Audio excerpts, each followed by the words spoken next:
or more PKI members, and now lay in the hands of independent nationalists led by Suharto. How could the Vietnamese not appreciate the merits of the bright future McNamara was recommending to them? Perhaps the answer is the one Henry Kissinger offered in his musings at the same time about the deepest problem of the contemporary international order. Nothing like starvation or war, but rather the difference of philosophical perspective that separates the West, which is deeply committed to the notion that the real world is external to the observer, from the rest of the world, which still believes that the real world is almost completely internal to the observer. Perhaps that is why the Vietnamese did not react rationally to our efforts to bomb them to the negotiating table, where we offered them the fate of the PKI in independent Indonesia. The Russians, Kissinger continued, are poised uneasily astride the great divide of philosophical perspective, and they are particularly difficult to deal with because of their delusion that objective factors such as social structure, the economic process, and above all the class struggle are more important than the personal convictions of statesmen. Hence, they do not accept protestations of goodwill at face value, as we do. A few years after the end of World War II, British assessments began to change. By 1951, the retiring Director of Naval Intelligence, Vice Admiral Eric Longley Cook, informed the innermost circle that the stolid Russians were a force for stability in the world system, seeking to further their objectives by psychological or economic means, but not a general military offensive. He suggested that the main threat to strategic stability, and indeed to the survival of the United Kingdom, came from America, which is preparing for a shooting war with the Soviet Union, from which the United States would be secure, while Britain might be destroyed. These fears would only have been exacerbated by the rhetoric of NSC 68, had it been known.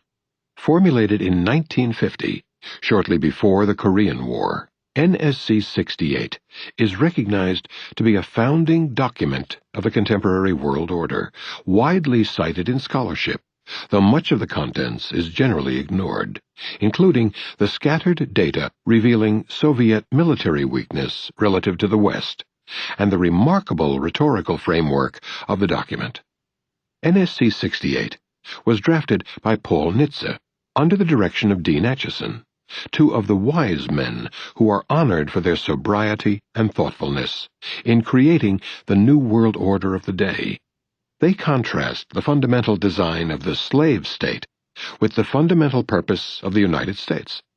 The implacable purpose and inherent compulsion of the slave state is to gain absolute authority over the rest of the world, destroying all governments and the structure of society everywhere. Its ultimate evil contrasts with our sheer perfection. The fundamental purpose of the United States is to assure the dignity and worth of the individual everywhere. Its leaders are animated by generous and constructive impulses, and the absence of covetousness in our international relations, qualities particularly evident in the traditional domains of U.S. influence, which have enjoyed the privilege of our long-continuing endeavors to create and now develop the inter-American system.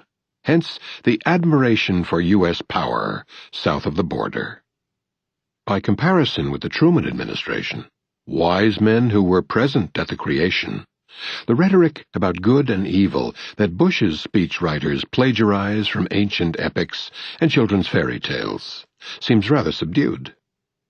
The basic continuity of policy was illustrated again when the Soviet Union collapsed, offering new opportunities, along with the need for new misimpressions. The assault on Cuba was intensified, but reframed. It was no longer defense against the Russians, but rather Washington's sincere dedication to democracy that required strangulation of Cuba and U.S.-based terror.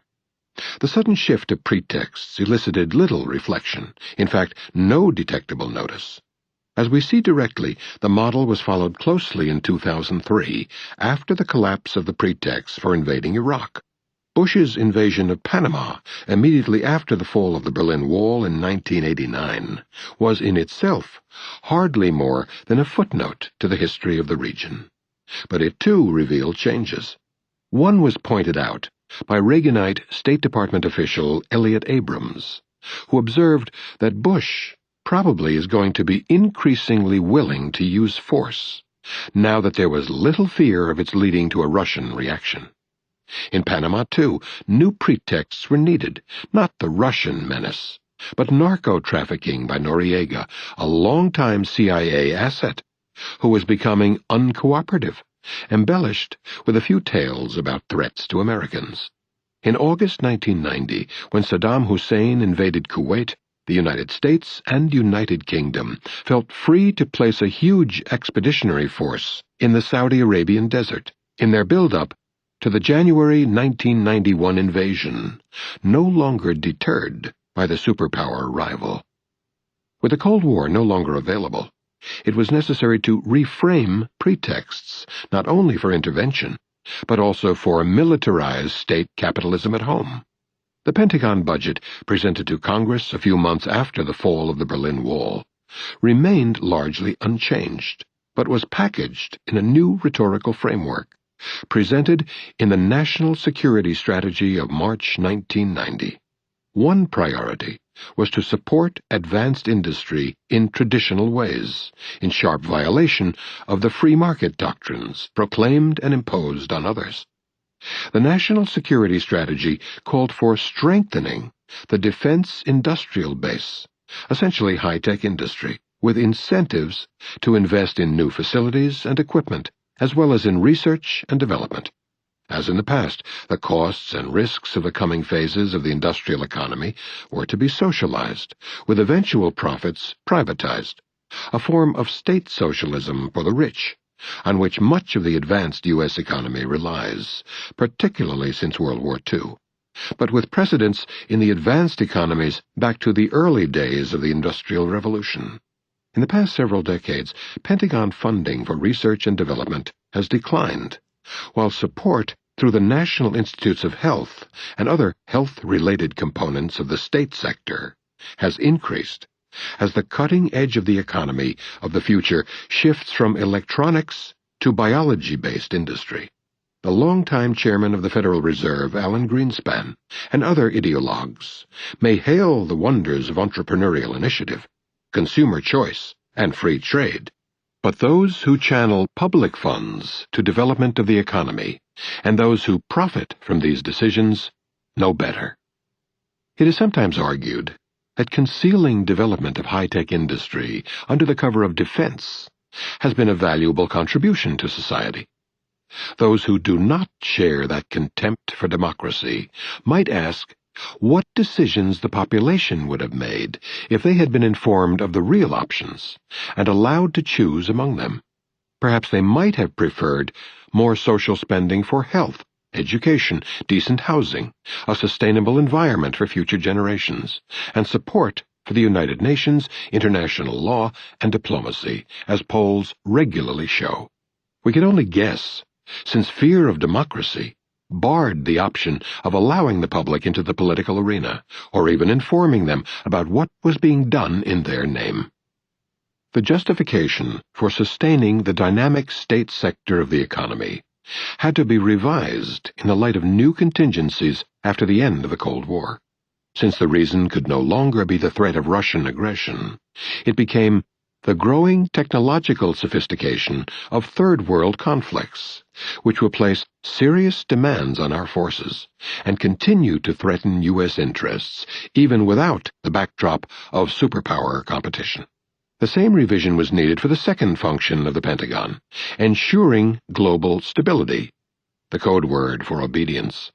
In the new era after the Cold War, the administration explained, we foresee that our military power will remain an essential underpinning of the global balance, but less prominently and in different ways. We see that the more likely demands for the use of our military forces may not involve the Soviet Union, and may be in the Third World, where new capabilities and approaches may be required. In fact, very much the old approaches, but with new pretexts accompanying the new capabilities. In the future,